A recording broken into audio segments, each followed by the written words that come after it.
உங்களைச் சுற்றி எப்போதும் ஒரு தெய்வீக சக்தி இருந்து கொண்டே இருக்கிறது. அதை உணருங்கள்.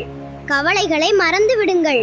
வாழ்க்கையில் சந்தோஷமாக இருக்கிறீர்களா இல்லையா என்பதை தீர்மானிப்பது உலகம் இல்லை, உங்கள் எண்ணங்கள்தான்.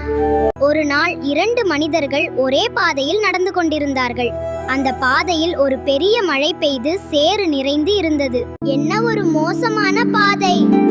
எல்லாம் சேறு!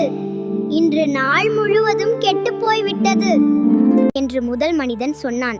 அவன் மனதில் கோபமும் வருத்தமும் வந்தது. அந்த நாள் முழுவதும் அவன் எதிலும் மகிழ்ச்சி காணவில்லை. 2வது மனிதன் என்ன சொன்னான் தெரியுமா? மழை பெய்திருக்கிறது, இயற்கை இன்று அழகாக இருக்கிறது.